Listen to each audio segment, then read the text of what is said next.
Hello बच्चों। तो आज मैं आपको बिहार के एक गांव की कहानी सुनाने जा रहा हूं और इस गांव का नाम है फतेहपुर। तो गांव की कहानी में क्या क्या बातें हो सकती हैं? गांव की खेती के बारे में, गांव के ज़मीन के बारे में, गांव के लोगों के बारे में, गांव के लोग जीविकोपार्जन के लिए क्या क्या करते हैं, गांव के लोगों के जीवन में क्या क्या चैलेंजेस होते हैं, है ना, ये सारी बातें। अच्छा, तो आज हम लोग मतलब एक गांव की कहानी पढ़ क्यों रहे हैं? एक्चुअली में बच्चों, आज मेरे हाथ में जो किताब है उसका नाम है हमारी अर्थव्यवस्था भाग 1, और जो बच्चे बिहार बोर्ड से पढ़ाई कर रहे हैं उनके क्लास 9 की किताब है ये, इकोनॉमिक्स की। तो ये ध्यान देने की बात है कि क्लास 9 में आने के बाद में पहली बार आपके सिलेबस में आप बच्चों को इकोनॉमिक्स के साथ रूबरू होने का मौका मिल रहा है। आप अर्थशास्त्र पढ़ाई की शुरुआत कर रहे हैं। तो अर्थशास्त्र की पढ़ाई में क्या क्या होता है और अर्थशास्त्र हमें क्यों पढ़ना चाहिए, इसके बारे में मैं आगे एक छोटा सा लेक्चर रखूँगा। फिलहाल जब एक बार आप बिहार के इस गांव की कहानी सुनोगे तो अर्थव्यवस्था से संबंधित, इकोनॉमिक्स से संबंधित बहुत सारी चीज़ें, बहुत सारी बातें आपके मन में स्पष्ट हो जाएंगी। इसीलिए हम लोग इस चैप्टर को पढ़ने जा रहे हैं, ठीक है। तो गांव का नाम क्या है बच्चों? गांव का नाम है फतेहपुर। तो एक छोटा सा ऑब्जर्वेशन रिपोर्ट है इस गांव के बारे में, अवलोकन। तो आखिर इस कहानी का उद्देश्य क्या है? इस कहानी का उद्देश्य है उत्पादन, मैन्युफैक्चरिंग, प्रोडक्शन से संबंधित कुछ मूल विचारों से आप स्टूडेंट्स को फैमिलियर कराना है कि इस गांव में प्रोडक्शन क्या होता है, क्या उत्पाद जनरेट होता है यहाँ पे। तो इस गांव फतेहपुर में खेती ही मुख्य क्रिया है, जबकि अन्य क्रियाएं जैसे कि पशुपालन, मुर्गी पालन, डेयरी, दुकानदारी, परिवहन आदि सीमित स्तर पर, स्मॉल स्केल पर किया जाता है। इन उत्पादन क्रियाओं के लिए विभिन्न प्रकार के संसाधनों की आवश्यकता होती है, जिसमें मुख्य रूप से प्राकृतिक संसाधन, मानव निर्मित वस्तुएं, मानव प्रयास और मुद्रा, करेंसी है। फतेहपुर गांव की प्रारंभिक कहानी से ये स्पष्ट हो जाएगा कि गांव में इच्छित वस्तुओं और सेवाओं को, मतलब मटेरियल्स, थिंग्स और सर्विसेज को उत्पादित करने के लिए विभिन्न प्रकार के संसाधन किस प्रकार से समायोजित होते हैं, कैसे बैलेंस किया जाता है इन चीज़ों को, इसके बारे में हम लोग पढ़ेंगे, ठीक है। तो फतेहपुर गांव में श्री फतेहेश्वर नारायण सिंह एक प्रसिद्ध स्वतंत्रता सेनानी, कर्मठ और आदर्श व्यक्ति थे। उन्हीं के नाम पर इस गांव का नाम फतेहपुर पड़ा। किसी भी गांव के नाम या शहर की नाम बात होती है तो अक्सर बात उठ सकती है ना कि भाई आखिर इस गांव का नाम, इस शहर का नाम ये क्यों पड़ा। तो फतेहपुर का नाम फतेहपुर क्यों पड़ा? क्योंकि यहाँ पर एक फतेहेश्वर नारायण सिंह एक बहुत बड़े फ्रीडम फाइटर थे, उन्हीं के नाम पर इस गांव का नाम फतेहपुर पड़ा है। फतेहपुर गांव अपने आस पड़ोस के गांव से और कस्बों से भली भांति जुड़ा हुआ है। इस गांव के पूरब में पुनपुन नदी है और पश्चिम में पटना गया मुख्य सड़क मार्ग है, जो पटना से मात्र 9 किलोमीटर की दूरी पर सड़क से पूरब की ओर स्थित है। इस सड़क पर प्रायः बैलगाड़ी, मोटर गाड़ी, मोटरसाइकिल, जीप, ट्रैक्टर, बस और ट्रक देखे जा सकते हैं। इस गांव में विभिन्न जातियों के लगभग 1500 परिवार रहते हैं, 1500 फैमिलीज, ओके। सो गांव में अधिकांश लोग भूस्वामी हैं, लैंड ओनर हैं, जिनमें से बहुत कुछ बड़े परिवार के हैं। उनके मकान ईंट और सीमेंट के बने हुए हैं। गरीब लोगों की संख्या गांव की कुल जनसंख्या की 1/4 है, जो गांव के एक कोने में काफ़ी छोटे छोटे घरों में रहते हैं। इनके मकान मिट्टी और फूस के बने हैं। सरकार द्वारा इंदिरा आवास योजना के तहत गरीब परिवार के लोगों को पक्के मकान की व्यवस्था की गई है। राजधानी पटना से नज़दीक होने के कारण ही घरों में पर्याप्त मात्रा में बिजली अवेलेबल है। हाल ही के वर्षों में सरकार द्वारा बिजली उत्पादन और रखरखाव के लिए गांव में ही एक पावर ग्रिड की भी स्थापना की गई है। खेती में भी प्रायः सभी नलकूप बिजली से चलते हैं और इसका उपयोग विभिन्न प्रकार के छोटे कार्यों के लिए भी किया जाता है। गांव में 6 प्राइमरी स्कूल्स हैं, एक मिडिल स्कूल है, एक हाई स्कूल है और इसके साथ साथ ही एक डिग्री कॉलेज भी अवेलेबल है। तो गांव में 2 राजकीय, मतलब राजकीय का मतलब सरकारी प्राथमिक स्वास्थ्य केंद्र है और एक प्राइवेट हॉस्पिटल भी है जहां रोगियों का उपचार किया जाता है। डाकघर की सुविधा होने के साथ ही इस गांव में एक आंगनवाड़ी केंद्र भी है जहां महिलाओं की संगोष्ठी अक्सर देखी जा सकती है।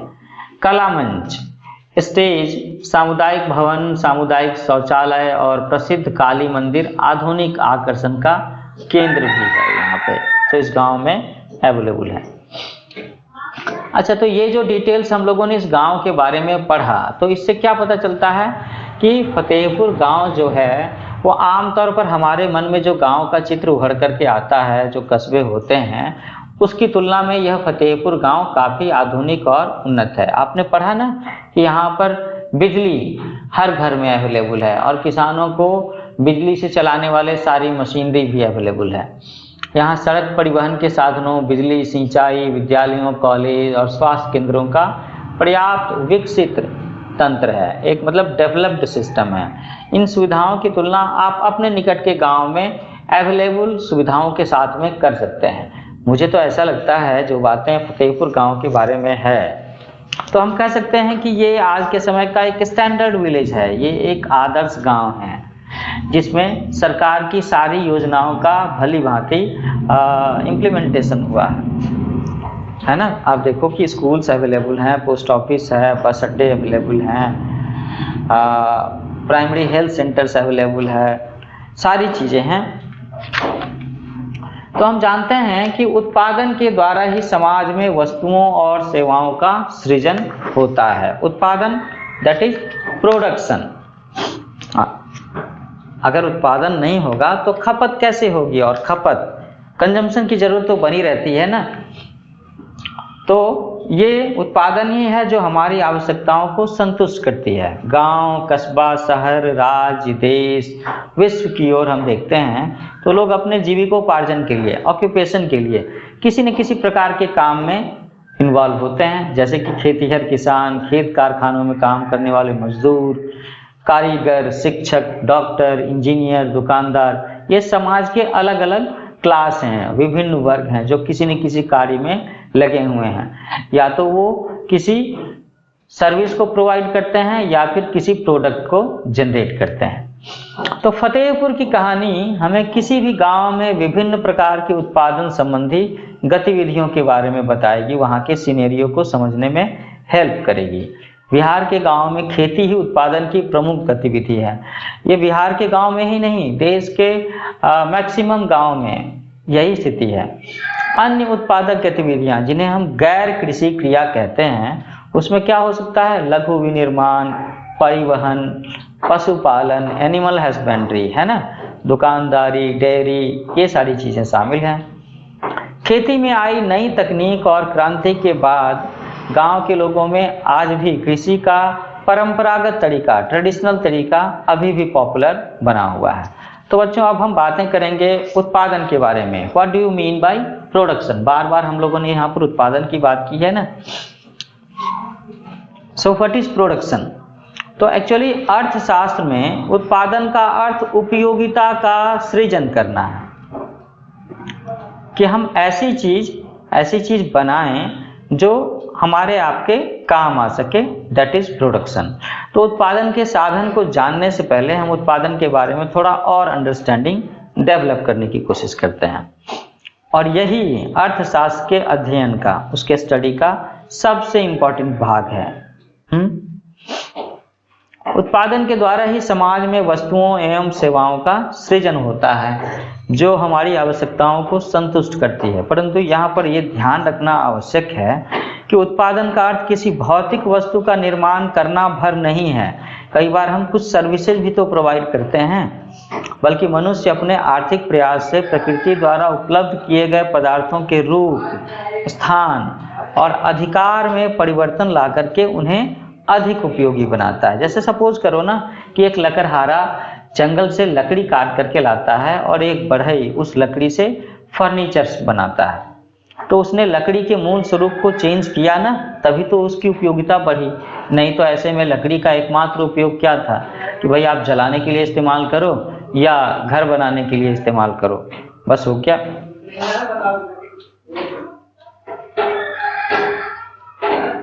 तो आर्थिक दृष्टि से हम इसे ही उत्पादन कहते हैं। किसे उत्पादन कहते हैं? कि जब हम प्रकृति के द्वारा उपलब्ध किए गए पदार्थों के स्वरूप में, रूप में या उसके अधिकार में परिवर्तन लाते हैं। उदाहरण के लिए जब एक बढ़ई वाला एग्जाम्पल मैंने अभी कहा, यहाँ पर भी एक और एग्जाम्पल बढ़ई का ही है कि जब वो लकड़ी को काट छांट करके टेबल या कुर्सी बनाता है तो हम इसे उत्पादन कहेंगे, क्योंकि इससे लकड़ी की उपयोगिता बढ़ जाती है। अब इसी प्रकार उत्पादन का अर्थ किसी वस्तु या पदार्थ का ही नहीं बल्कि उपयोगिता का सृजन करना है। अर्थशास्त्र के इस भाग में हम उत्पादन के साधनों, क्या क्या साधन हो सकते हैं उत्पादन के?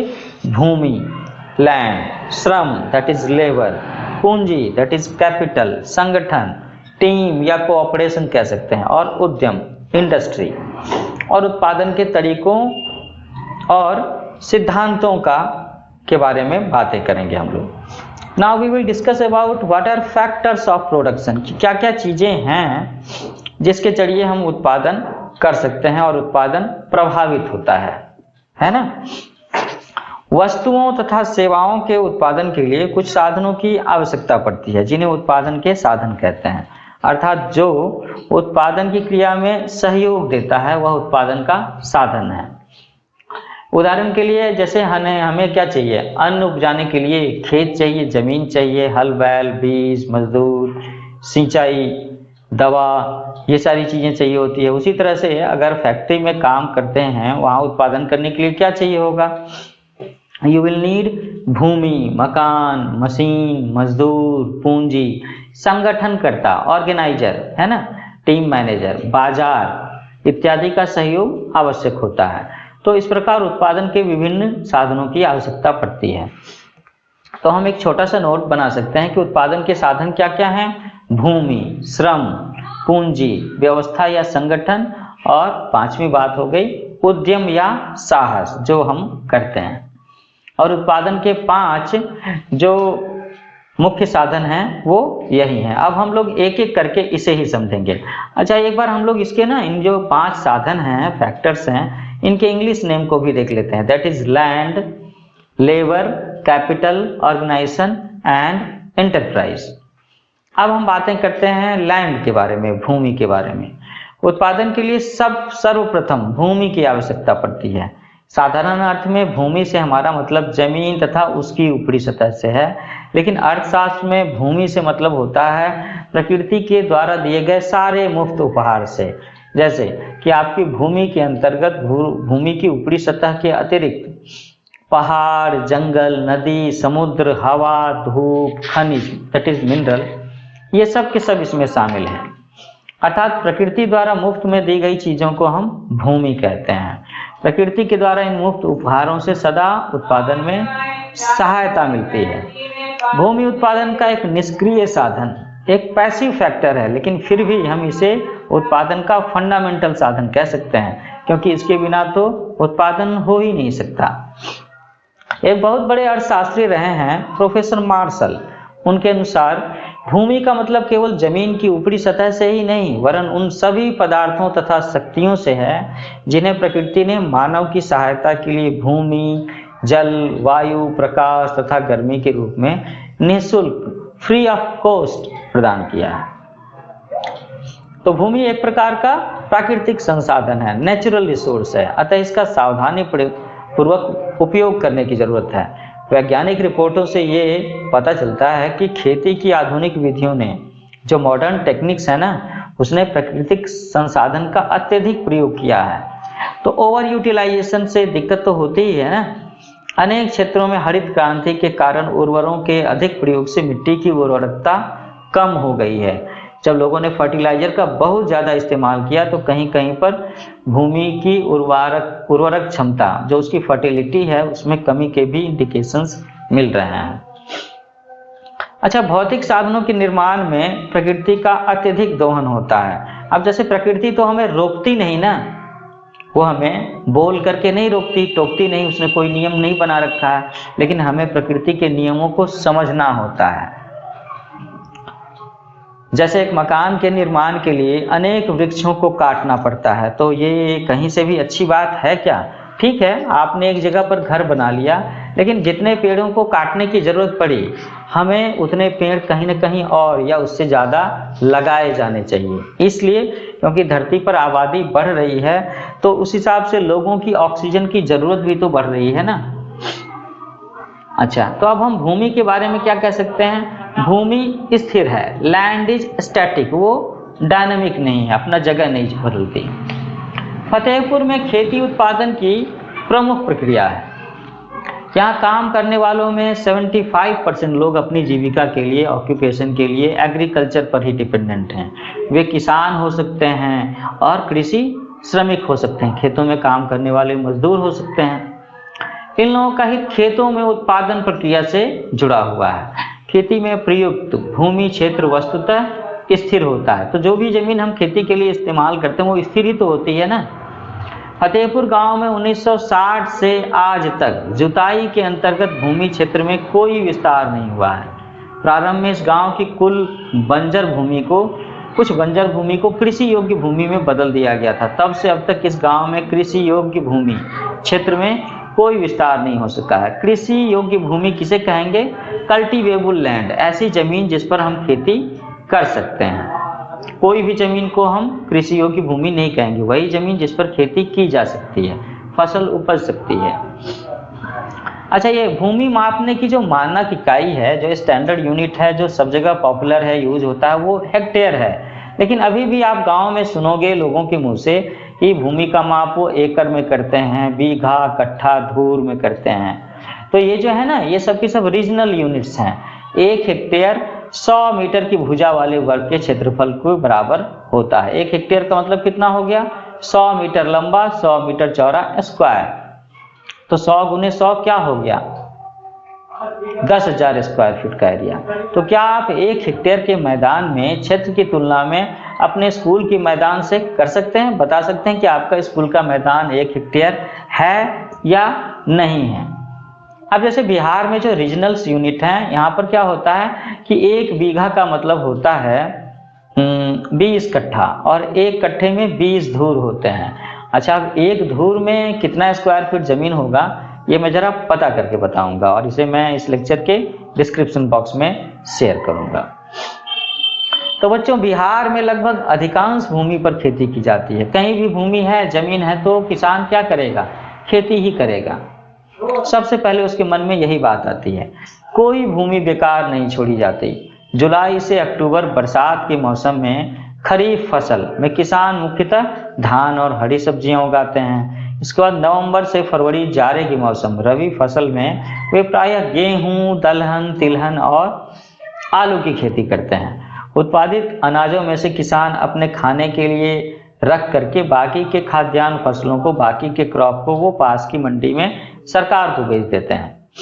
भूमि के एक भाग में गन्ने की भी खेती की जाती है बिहार में, जिसकी वर्ष में 1 बार कटाई होती है। इसे हम कैश क्रॉप भी कहते हैं, क्योंकि गन्ना अपने कच्चे रूप में गुड़ या गुड़ के रूप में व्यापारियों को बेचा जाता है, और गन्ना चीनी मिलों को बेच करके किसानों को 15 से 20 दिनों में पैसा मिल जाया करता है। हालांकि बिहार में जो चीनी मिलों की स्थिति है वो बहुत ही दयनीय है। सरकार को इसके बारे में कुछ न कुछ ठोस प्रयास करने चाहिए। शहरों में गन्ने के जूस का प्रचलन भी बढ़ रहा है। लोग गुड़ खाना पसंद भी करते हैं। गुड़ कई मामलों में चीनी से बहुत ही बेहतर है, क्योंकि गुड़ खाने से हमें डायबिटीज नहीं होता, मिठास तो मिलती है, इसके साथ साथ में हमें बहुत सारे मिनरल्स भी मिलते हैं। गुड़ से आयरन मिलता है। तो भारत में सभी गांवों में उच्च स्तर की सिंचाई व्यवस्था नहीं है। नदी मैदानों के अतिरिक्त हमारे देश में तटीय क्षेत्रों में अच्छी सिंचाई होती है। इसके विपरीत पठारी क्षेत्र जैसे दक्षिणी पठार में सिंचाई कम होती है। देश में आज भी कुल कृषि क्षेत्र के 40% से भी कम भाग में ही सिंचाई होती है, और बाकी जो 60% खेती है वो किस पर डिपेंडेंट है? रेन पर, इंद्र भगवान पर, बारिश के पानी पर। अच्छा, अब बिहार में ये जो मल्टीपल क्रॉपिंग सिस्टम है, जरा उसकी बात करते हैं, जिसे हम हिंदी में कहेंगे बहुविधि फसल प्रणाली। एक वर्ष में किसी भूमि पर एक से ज्यादा फसल पैदा करने को हम बहुविधि फसल प्रणाली कहते हैं। यह भूमि के किसी एक टुकड़े में उपज बढ़ाने की सबसे सामान्य प्रणाली है, जनरल सिस्टम है। फतेहपुर के प्रायः सभी किसान कम से कम 2 प्रमुख फसलों का उत्पादन करते हैं। अच्छा, मतलब वो साल भर में 2 फसलें जरूर उगाते हैं। कई किसान तो पिछले कुछ वर्षों से तीसरी फसल के रूप में आलू या कुछ और हरी सब्जियां भी उत्पादन करने लगे हैं। अच्छी बात है। अच्छा, अब हम लोग ये स्टडी करेंगे कि किसानों में भूमि किस प्रकार वितरित है, डिस्ट्रीब्यूशन ऑफ लैंड, कि क्या सब लोगों के पास में बराबर जमीन है, क्या सारे किसानों के पास में जितना वो खेती करना चाहते हैं उतनी जमीन है। तो आपने ये जान लिया होगा कि खेती के लिए जमीन कितनी इंपॉर्टेंट है, ये तो क्लियर हो चुका है ना, ठीक है। अच्छा, अब दुर्भाग्यवश खेती के काम में लगे सभी लोगों के पास में खेती के लिए पर्याप्त भूमि नहीं है, जमीन नहीं है। 1960-70 के दशक में मुरारी नामक किसान के पास में 3 हेक्टेयर भूमि थी, जिनमें से अधिकतर असिंचित भूमि थी, मतलब ऐसी जमीन जिसमें सिंचाई की सुविधा नहीं थी। मुरारी अपने 3 पुत्रों की मदद से इस भूमि पर खेती करता था। अब यद्यपि वे बहुत आराम से नहीं रह रहे थे, लेकिन परिवार अपनी 2 भैंसों के दूध बेचकर होने वाली कुछ अतिरिक्त आय के द्वारा अपना गुजारा कर रहा था। तो उस परिवार के आय का स्रोत क्या था? जो खेती हो रही है वो, और जो भैंसे उन्होंने पाल रखे हैं उसके दूध बेच करके। मुरारी के मृत्यु के पश्चात यह भूमि उसके 3 पुत्रों के बीच में बंट गई। प्रत्येक के पास में 1 हेक्टेयर भूमि का टुकड़ा था। अब मुरारी के पास 2 हेक्टेयर था, उसके बच्चों के पास में अब 1-1 हेक्टेयर भूमि है। परंतु बेहतर सिंचाई व्यवस्था और खेती की आधुनिक विधियों के बावजूद भी मुरारी के बेटे अपनी 1 हेक्टेयर जमीन पर खेती कर ठीक ढंग से गुजारा नहीं कर पा रहे हैं। वर्ष के कुछ महीनों में उन्हें अतिरिक्त कार्य, कुछ और काम करके, खेती के अलावा कुछ और काम करके अपना खाने पीने का भरण पोषण करना होता है, जीविका चलानी होती है। तो इस गांव में कुछ किसानों के पास में बहुत अधिक जमीन है, किंतु बढ़ती जनसंख्या तथा बढ़ते परिवार के कारण भूमि का वितरण असमान है। जनसंख्या बढ़ने से क्या होता है? परिवार में जमीनों का आकार, खेतों का आकार छोटा होता चला जाता है। जैसे एक किसान है, उसके पास 1 हेक्टेयर है, उसके 4 बेटे होंगे, तो आगे चल करके उन 4 बेटों के पास में कितना कितना होगा? 1/4 हेक्टेयर। तो खेती की जमीन छोटी हो गई ना एक परिवार के लिए। तो अर्थात कुछ के पास में बहुत अधिक और बहुसंख्यक के पास में कम जमीन है। तो इस गांव में भूमि का असमान, अनइक्वल डिस्ट्रीब्यूशन है। अब हम लोग एक और फैक्टर की बात कर रहे हैं, वो है श्रम, लेबर। जो हम लोगों ने पढ़ा था कि श्रम उत्पादन का दूसरा महत्वपूर्ण साधन है। श्रम के बिना किसी भी प्रकार का उत्पादन संभव नहीं है। अध्ययन की दृष्टि से, स्टडी पॉइंट ऑफ व्यू से, श्रम जो होता है वो 2 प्रकार का होता है। क्या क्या होता है ये? फिजिकल लेबर और मेंटल लेबर, है ना, शारीरिक श्रम और मानसिक श्रम। उत्पादन में शारीरिक तथा मानसिक दोनों श्रम का उपयोग किया जाता है। श्रम को उत्पादन का सक्रिय साधन, एक्टिव फैक्टर कहते हैं, लेकिन उत्पादन के साधन के रूप में शारीरिक तथा मानसिक श्रम आर्थिक उद्देश्य से किए जाने चाहिए। मतलब अगर हम रुपये पैसे कमाने के लिए, जीविकोपार्जन के लिए फिजिकल या मेंटल लेबर करते हैं तो वो श्रम कहा जाएगा। अगर हम अपनी हॉबी के लिए, अपनी खुशी के लिए, मात्र अपनी मानसिक खुशी के लिए फिजिकल या मेंटल लेबर करते हैं, that will not be counted as labour, उसे हम नहीं कहेंगे। अपने परिवार में, जैसे अपने बच्चे के साथ में लूडो खेलना, वो श्रम नहीं कहलाएगा। अपने बच्चे के लिए खिलौने बनाना, वो श्रम नहीं कहलाएगा। आप पैसे बचा सकते हो ऐसा करके, लेकिन पैसे कमा नहीं सकते, है ना। तो वो सारे काम जिसके जरिए हम पैसे नहीं कमा सकते, नया मतलब हमें वो पैसे नहीं मिलेंगे उसके बदले में, उस लेबर के बदले में, चाहे वो फिजिकल हो या मेंटल हो, that will not B labour. तो भूमि के अतिरिक्त श्रम, लेबर उत्पादन का दूसरा आवश्यक साधन है। उत्पादन के लिए बहुत ज़्यादा परिश्रम की आवश्यकता होती है। खेती के लिए छोटे किसान अपने परिवारों के साथ अपने खेतों में स्वयं काम करते हैं। इस तरह वे खेती के लिए आवश्यक श्रम की व्यवस्था स्वयं ही करते हैं। मझोले और बड़े किसान अपने खेतों में काम करने के लिए दूसरे श्रमिकों को, दूसरे लेबर्स को मजदूरी पर लाते हैं। अच्छा, जरा हम कहते हैं कि ये मजदूरी, वेजेस है क्या चीज? तो राष्ट्रीय आय का वह हिस्सा जो मजदूरों को, श्रमिकों को उनके परिश्रम के लिए दिया जाता है, अर्थात श्रम के प्रयोग के लिए दी गई कीमत, वो जो प्राइस है ना मजदूरी की, वही मजदूरी कहलाती है।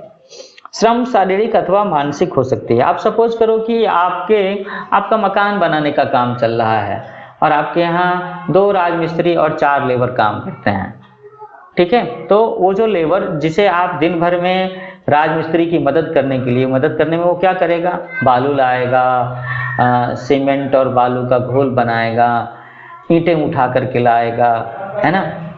ये सारे जो काम करता है वो, इसे ही तो मजदूरी कहेंगे। और उसे उस दिन के लिए अगर 350 या 400 रुपये आप देते हो तो ये उसकी मजदूरी है। प्रायः खेतों में काम करने वाले श्रमिक या तो भूमिहीन परिवारों के होते हैं। भूमिहीन का मतलब क्या है? लैंडलेस फैमिली, जिनके पास में जमीनें नहीं हैं, या सीमांत किसान होते हैं, या फिर वो बहुत छोटे किसान होंगे। सीमांत किसान का मतलब शायद ही किसी श्रमिक के पास में अपनी भूमि होती है। प्रायः वे दूसरे किसानों के खेतों में काम करके अपने परिवार का जीविकोपार्जन करते हैं। खेतों में काम करने वाले श्रमिकों का उगाई गई फसल पर कोई अधिकार नहीं होता जैसा किसानों का होता है, बल्कि उन्हें उन किसानों द्वारा मजदूरी मिलती है जिनके लिए वे काम करते हैं। मजदूरी नगद हो सकती है या उसके बदले में कोई सामान दी जा सकती है, अनाज दिया जा सकता है।